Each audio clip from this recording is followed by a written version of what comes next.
সৃষ্টির মেঘ আর আমি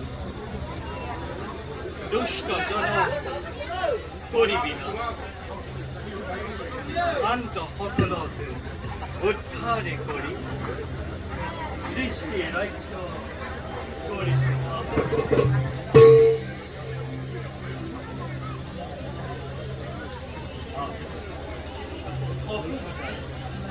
কিন্তু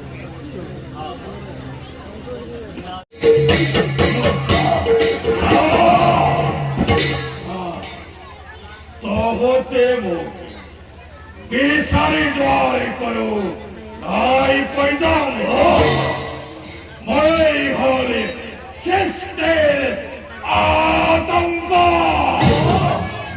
पर तुम केटो विक्टर देवी हिका भयो दैत्य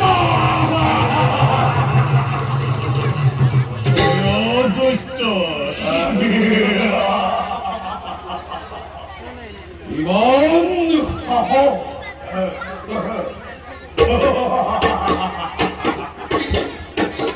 Atridai Atto Isa Akram Koro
পৰম্পৰা বংশ দৈত্যপতি গতিকে আমি পলন্দ কৰি এতিয়াই যাত্ৰা কৰো স্বৰ্গৰ অভিমুখে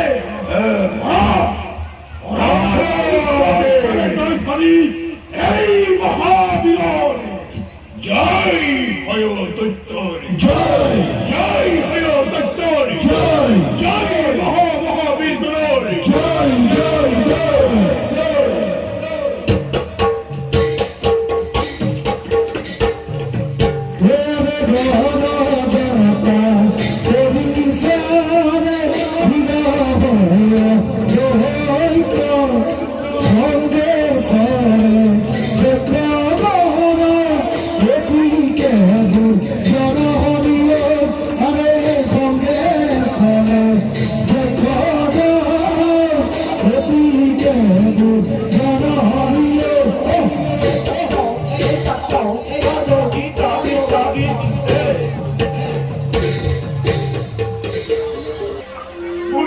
মার্জনা করার পিতা মোর দুঃখমে আজি পৃথিবী ধ্বংস হব ধরিছে ক্ষমা করো পিতা ক্ষমা করো নামকার পুত্র ওই মোর পুত্র হই এনে কর্মত লিপ্ত হলি তোর গর্ভত্বকা হস্তক্ষেপ ইয়ান কিলনি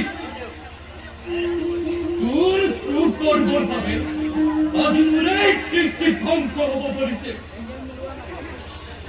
দেব ক্ষমাদত্ত মানি পুরুষ হিসাবে ধর্ম জ্ঞান করি পুরো রূপ মরাজি নকরি ক্ষমা তোর কুতকিয়া তোর মই সিধা দিনের কারণে বিলুপ্ত করি খুবই বড় সন্তোষ পালি কিন্তু পিতা আমার সময় ও পিতা যাবর সময়ত তোমারি অধম পুত্রটি ঘোর ব্রহ্মঘাত লৌকির পতি মই আপনাক দিছো মই আপনাক দিছো ঘোর ব্রহ্মঘাত চিরদিন আপনি মানবর অপত্য হইব আপনার নামত কলপিত বেদমন্ত্র উচ্চারণ আপনার নামত বেদমন্ত্র উচ্চারণ মোর ব্রহ্মঘাত নাহাই এ তুই কি করলি পুত্র ব্রহ্মঘাত করলি পালন কর্ম দুঃখ পড়াত অন্ধকার চুপ করু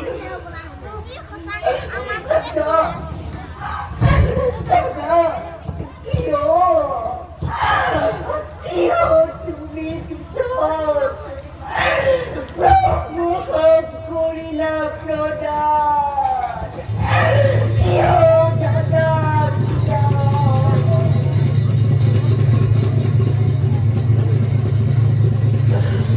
প্রজাপতি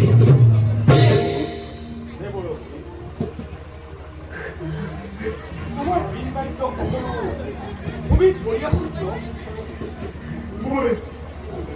মোর অপরাধী ক্ষমা করো প্রভু মোর অপরাধী ক্ষমা করো পিতাই যে জীব ঘোর ব্রহ্মঘাত কৰিছে প্ৰধান মই বোলে তিনি যুগ ধৰি সাংসাৰিক জীৱন অতিবাহিত কৰিব লাগিব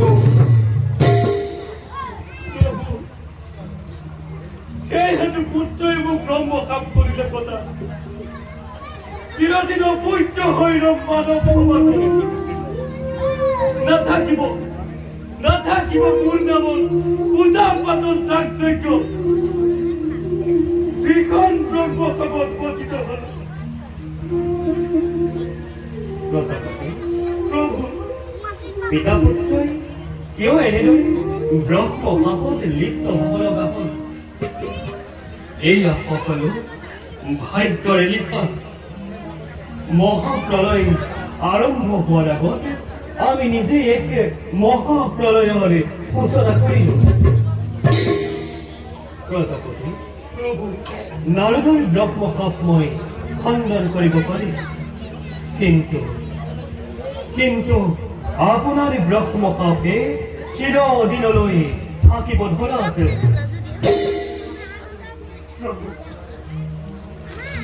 মোৰ কত অপৰাধ কৰিব মাত্ৰ মোৰ কত অপৰাধ কৰিব মাত্ৰ হৰণাত্মই সকলোবোৰ বেদ শাস্ত্ৰ হৰণ কৰি লৈ গৈছে। মহাপ্ৰভুৱে সি মানে দুখ কৰি থাকিব প্ৰভু। আপুনি সকলোবোৰ উদ্ধাৰ কৰি পুনৰ সৃষ্টি ৰক্ষা কৰিব প্ৰভু। পুনৰ সৃষ্টি ৰক্ষা কৰিব মোৰ খবৰত প্ৰভু। এবাৰ আপোনাৰ গুণান কীৰ্তন কৰিবলৈ বৰ ইচ্ছা হৈছে প্ৰভু।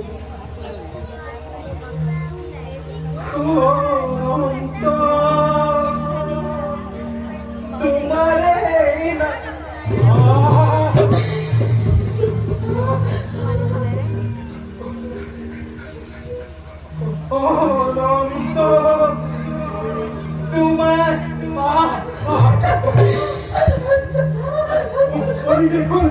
ना উচ্চাৰণ কৰিব পড়া নাই।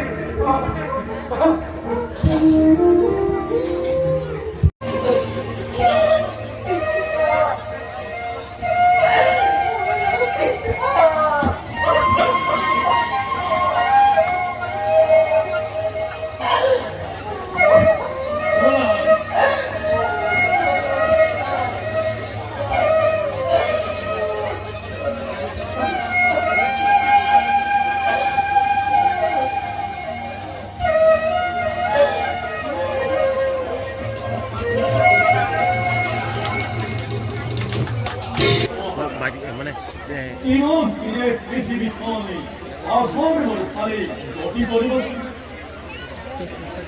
নিজে নতুন ঘটনা প্ৰবাহে চাৰিওফালে আগুৰি গৈছে। অনাবৃষ্টি বজ্ৰপাতি এইবিলাকৰ কাৰণে তুমি ভাবিব পাৰিছা?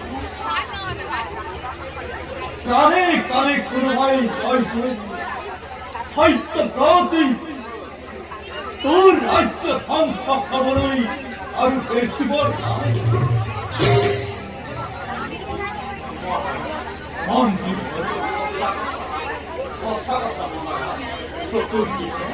চতুৰ্দিশে কেৱল হাহাকাৰৰ ধ্বনি। হৰিৰ মন্দিৰত দবা কান্দি যেন বাজি উঠিব ধৰিছে। কিবা যে বিপদৰ দিন ৰাতি এককাৰী কৰি ৰাজ্য শাসন কৰিছে। তথাপিতো সকলোৰে মনতে এটা ভাৱেই ভয়, কিবা যেন মহাপ্ৰলয়ে পৃথিৱীখন দাস কৰি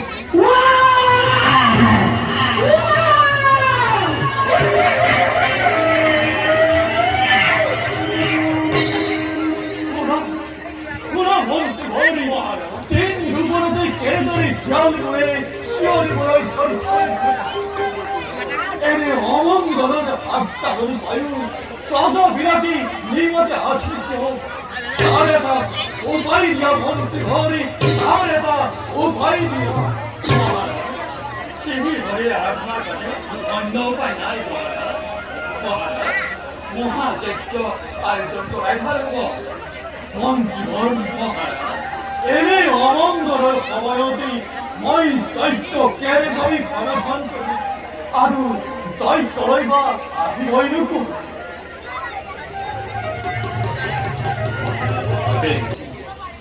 দেখাতো সুন্দৰ ব্ৰাহ্মণ যেনে স্বয়ং দয়া কৰি আসন গ্ৰহণ। হে মহাৰাজ, আসন গ্ৰহণ কৰিবলৈ আমাৰ সময়বোৰ কাকৰ। আমি বৰ বিপদত পৰিছো মহাৰাজ, আমাক উদ্ধাৰ কৰিবনে? হে বিদ্যাবল, মই একো বুজিব পৰা নাই। চাৰিওফালে বিপদৰ আগজাননী দেখি মই একেবাৰে দিশহাৰা হৈ পৰিছোঁ। মহাৰাজ, পৃথিৱীত এক মহাপ্ৰলয় আৰম্ভ হৈছে। সেয়েহে আপোনাৰ ৰাজ্যত মাৰিমূৰত অকাল দুৰ্ভিক্ষ আদিয়ে দেখা দিছে। প্ৰজাৰ মনতো শান্তি নোহোৱা হৈছে মহাৰাজ। একেবাৰে সেই দৃশ্য মই অহৰ্নিশে দেখা পাইছোঁ। ৰাজ্যৰ চাৰিওপাশে প্ৰজাৰ হাহাকাৰ ভাবি মই নিশ্চয় কৰিছোঁ। মহাৰাজ, এইবাবে আমি এক যজ্ঞ আয়োজন কৰিব বিচাৰিছোঁ। কিন্তু যজ্ঞ আৰম্ভ কৰিবলৈ যাওঁতে লাগিল নহয় খেলি মেলি। ইচ্ছাবল কওঁকি সকলো ভাগি পাতি কওঁকি মই একো বুজিব পৰা নাই। শুনক ৰাজা, আপোনাৰ ৰাজ্যৰ দুৰ্ভিক্ষ মাৰিমূৰত দূৰ কৰিবৰ বাবে আমি এক যজ্ঞ আয়োজন কৰিবলৈ লৈছোঁ। কিন্তু যজ্ঞ আৰম্ভ কৰিবলৈ লওঁতেই জল দেৱতাই হুংকাৰ কৰি কৈ গ'ল। কি কৈ গ'ল ইচ্ছাবল? সেই জল দেৱতাই হুংকাৰ কৰি কৈ গ'ল যে এটা বস্তু জলত নিক্ষেপ কৰিলেহে হেনো যজ্ঞ সম্পাদন হ'ব। জল দেৱতাৰ দানৰ কথা শুনি আমাৰ গাৰ নোম একেবাৰে শিহৰি উঠিল। যজ্ঞৰ কথাটো বাদেই দিলো মহাৰাজ। পিছে কি হ'ল ইচ্ছাবল? ভাগি কওঁকি মই একেবাৰে অস্থিৰ হৈ পৰিছোঁ। জল দেৱতাৰ নিৰ্দেশ ক্ৰমে সেই দানসমূহ সেই কৰ্তব্য ৰজাইহে দিব পাৰিব। মন্ত্ৰীগণ, সেই ইচ্ছাবল আপোনালোকে যজ্ঞ আৰম্ভ কৰক। ৰাজ্য উপকাৰৰ কাৰণে আপোনালোকে যজ্ঞ কৰিব। সেয়েহে দানৰ বাবে যি প্ৰয়োজন হয় সকলো মই মুক্ত হস্তে কৰিম প্ৰদান। যদি নিজ দান বিসৰ্জন দিব লগা হয় মুক্ত হস্তে মই তাকো দিবলৈ প্ৰস্তুত আছোঁ। জানো মহাৰাজ, জানো আপুনি জগতৰ এজন মহা ধাৰ্মিক ৰজা। আপুনি যজ্ঞৰ বাবে ধন সোণ ঐশ্বৰ্য বিভূতিৰ লগতে নিজৰ প্ৰাণদান দিবলৈও কুণ্ঠাবোধ নকৰে। কিন্তু মহাৰাজ, আমি যি দান বিচাৰিম সেয়া কিন্তু ইয়াৰ এটাতো নকৰে। সেয়েহে মহাৰাজ, অত্যন্ত ইচ্ছাবল ব্যক্ত কৰক আপোনালোকৰ মনৰ অভিলাষ। সত্যব্ৰতৰ অসাধ্য এই পৃথিৱীত একোৱেই নাই। মহাৰাজ, দান দিবলৈ ওলোৱাৰ আগতে সেই আপুনি কিন্তু প্ৰতিজ্ঞাবদ্ধ হ'ব লাগিব। প্ৰতিজ্ঞাবদ্ধ হ'ব লাগিব। হয় মহাৰাজ। হয় মহাৰাজ, প্ৰতিজ্ঞাবদ্ধ। মহাৰাজ, দেশৰ এনে অমংগল ক্ষণত আপুনি ভাবি চিন্তিলে প্ৰতিজ্ঞাবদ্ধ হওক। নহ'লে বিপদত পৰি আমি হাহাকাৰ কৰি ফুৰিব লাগিব। মহাৰাজ, আমি হাহাকাৰ কৰি ফুৰিব লাগিব।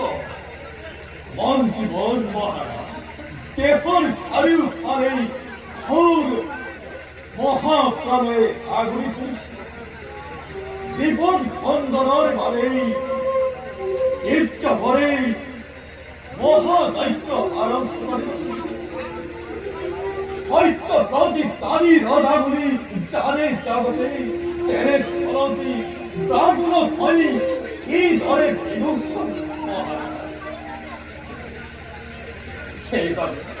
সেইবাবে মই আগতেই কৈছোঁ আপুনি ভাবি শুনিহে কৰ্তব্যত অগ্ৰসৰ হওক। মহাৰাজ, যজ্ঞৰ সময় পাৰ হৈ গ'লে আমাক কিন্তু আপোনাৰ দানৰ কোনো প্ৰয়োজন নহ'ব। গতিকে দান কৰিব নে নকৰে তাৰ আপুনি প্ৰতিজ্ঞা কৰক।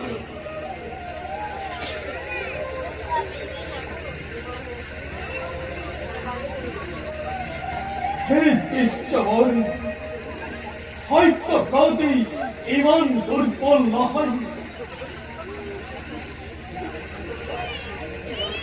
চন্দ্ৰ সূৰ্য আহি কৰি আজি মই কৰিছো প্ৰতিজ্ঞা মহাৰাজ ধন জন অসাধ্য বিভূতি যি প্ৰয়োজন হয় হাঁহি মুখে হৈ কৰিম প্ৰদান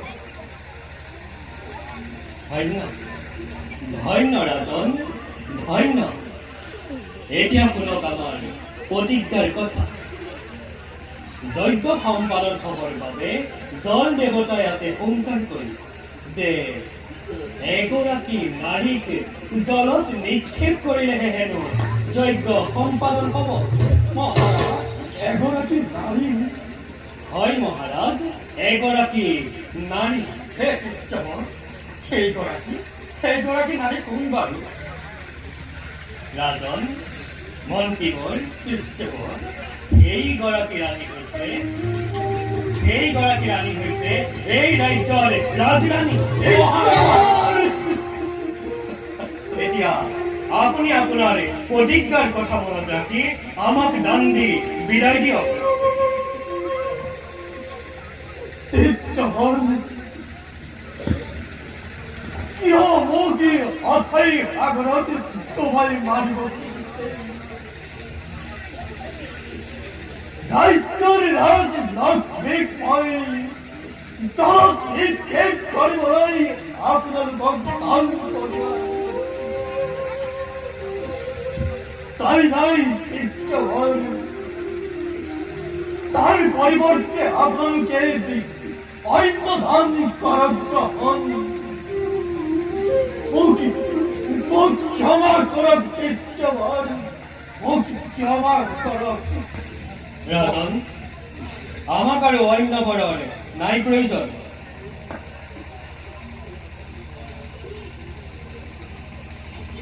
আপুনি আপুনি আপোনাৰ প্ৰতিজ্ঞা ৰক্ষা কৰি আমাক দান দিয়ক নহলে প্ৰতিজ্ঞা ভংগ কৰিছো বুলি আমাৰ ব্ৰাহ্মণক বিদায় দিয়ক ইচ্ছাবাৰ মহাৰাজ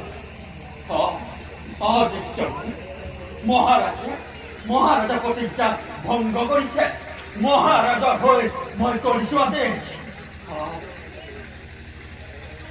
মহাৰাজ মন্ত্ৰী কথাই আপোনাৰ মন নেকি সেই ইচ্ছাবাৰ যদিও মই প্ৰতিজ্ঞাবদ্ধ তথাপিতো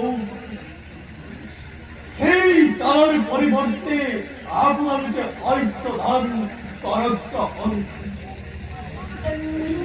ৰাজন আমাৰ হাতত আপোনাৰ বক্তব্য শুনিবৰ বাবে সময় নাই আপুনি আপোনাৰ প্ৰতিজ্ঞাৰ কথা মনত ৰাখি আমাক দান দিয়ক নহলে প্ৰতিজ্ঞা ভংগ কৰিছো বুলি ঘোষণা কৰক মহাৰাজ মই আপোনাক আগতেই কৈছিলো ভাবি শুনি প্ৰতিজ্ঞাবদ্ধ হওক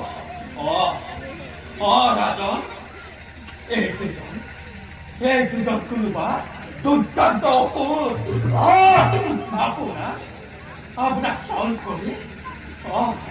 আপোনাক চল কৰি ইহঁতে বিপদত পেলাব বিচাৰিছে আদেশ কৰক মহাৰাজ ইহঁতক বহুত অন্ধকাৰ কাৰাগাৰত তিলকৈ মই শাস্তি দিম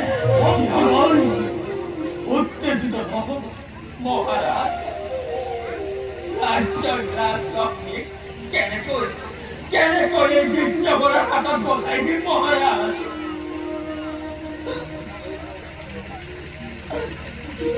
মই যে প্ৰতিজ্ঞাবদ্ধ মন্ত্ৰী হল মহাৰাজ ৰজা মই সত্যব্ৰত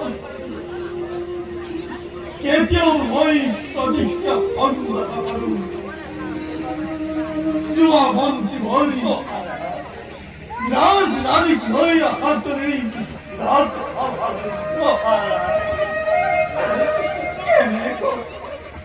কেনেকৈ মই ৰাজৰাণীক এই ৰাজসভালৈ আনিম মহাৰাজ কেনেকৈ তোক নকৰিবা মন্ত্ৰী হল যোৱা পলম নকৰিবা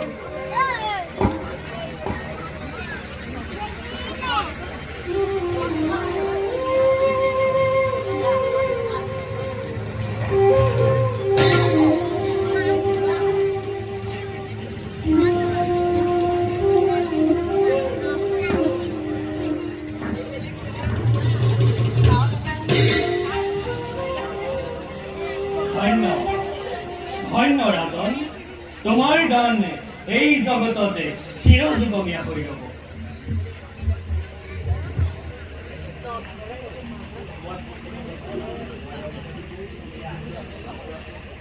পৃথিৱীত চন্দ্ৰ সূৰ্য থকা মানে আপোনাৰ এই দানৰ কথা জগতত সদায় প্ৰসাৰ হ'ব ৰাজন।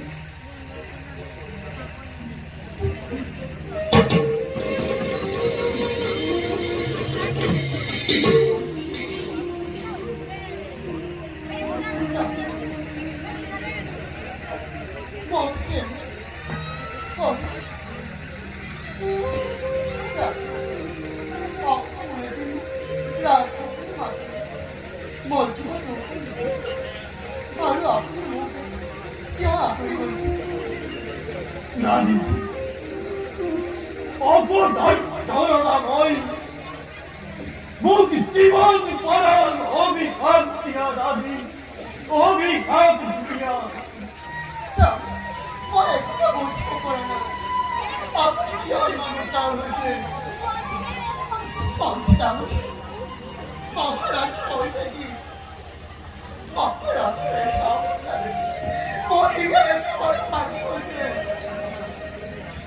রানী আমি মহাবিঘ্ন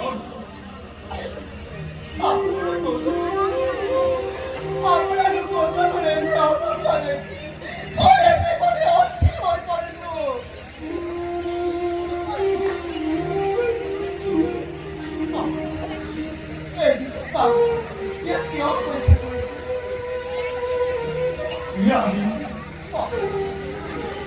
মই মরি মহাপাপ আজি মই রাজ রাজ দেখি বিসর্জন দিব লাগিব মই যে আজি সত্যতে আবদ্ধ রানী মই যে আজি সত্যতে আবদ্ধ হে ৰাণী, মহাৰাজে হ'বলা কথাটো ক'বলৈ টান পাইছে, সেয়েহে ময়ে ভাঙি পাতি কওঁ শুনক। পৃথিৱীত এক মহাপ্ৰলয় আৰম্ভ হৈছে। এই মহাপ্ৰলয়ৰ বাবে আমি এক যজ্ঞ আয়োজন কৰিছিলোঁ, কিন্তু জল দেৱতাই আছে হুংকাৰ কৰি যে এগৰাকী ৰাজমহৰ্ষিক জলতে নিক্ষেপ কৰিলেহে হেনো যজ্ঞ সম্পাদন হ'ব। সেয়েহে আমি এই ৰাজ্যৰ ৰাজৰাণীক জলত নিক্ষেপ কৰিবৰ বাবে দান হিচাপে বিচাৰি আহিছিলোঁ, আৰু মহাৰাজে আপোনাক আমাক দান দি প্ৰতিজ্ঞাবদ্ধ হৈছে।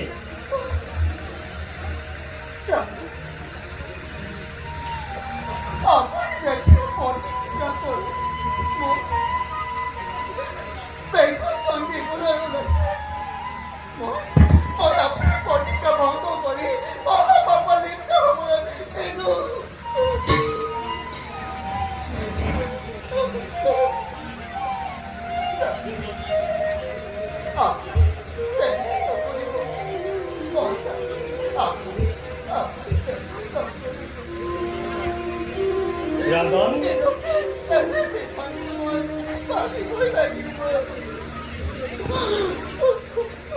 ৰাজন, যজ্ঞৰ সময় পাৰ হৈ গৈছে, গতিকে আপুনি ৰাণীক আমাৰ হাতত গতাই আমাক বিদায় দিয়ক, নহ'লে ব্ৰাহ্মণে আপোনাক পলকতে ব্ৰহ্মশাপ কৰিব প্ৰদান।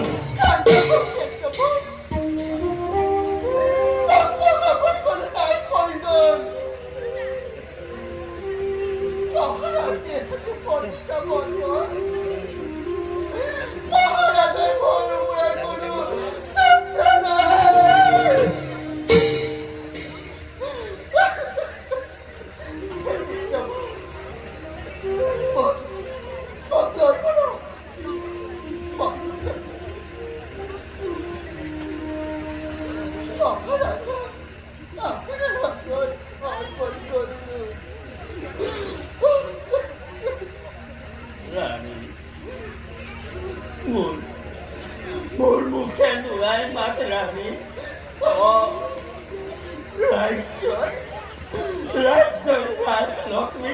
যেতিয়া ৰাজ্যৰ বাহিৰ হৈ যায় ৰাণী তেতিয়া তেতিয়া ৰাজ্যত ঘোৰ অমংগলে দেখা দিয়ে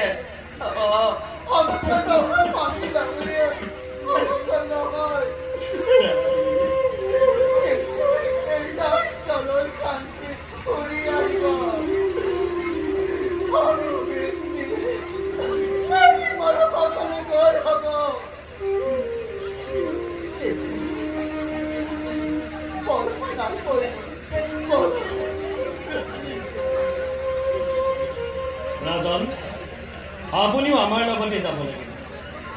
আপুনি নিজ হাতে ৰাণীকে ফুল চন্দন দি জলতে নিক্ষেপ কৰিব লাগিব। তাই নাই তোর বিদ্যমান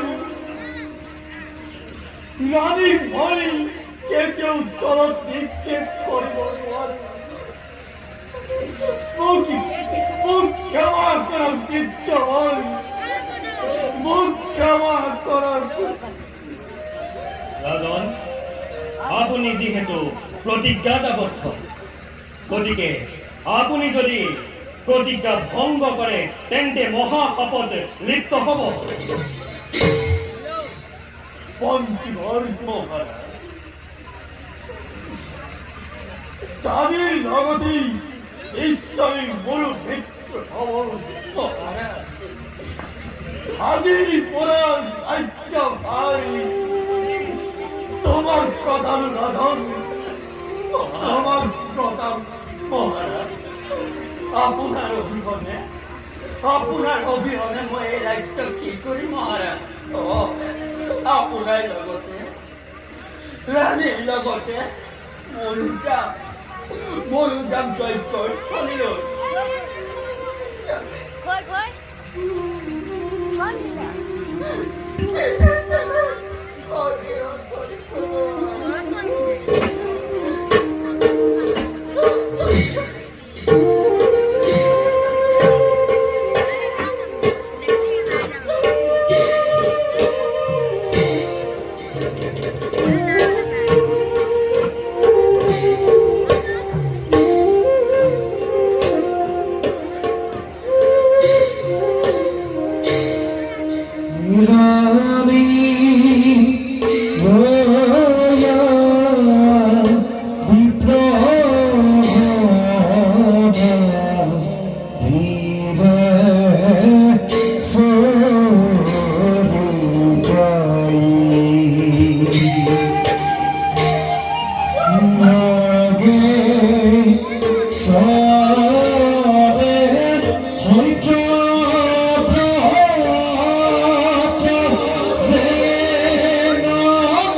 মঙ্গল ভতিমা নবু নবু নারায়ণ জগত কারণ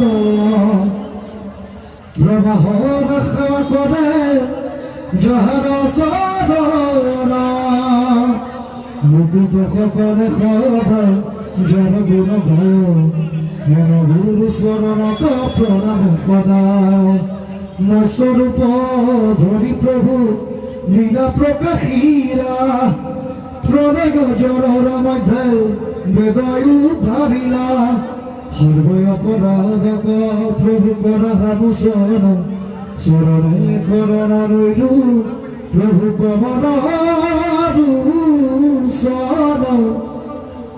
চৰণে শৰণ ৰৈলো কমলাৰু এতিয়া শ্ৰী শ্ৰী ঐশ্বৰতাৰ চাৰিবেদ উদ্ধাৰ নামানাতকম সমাপ্ত নীতি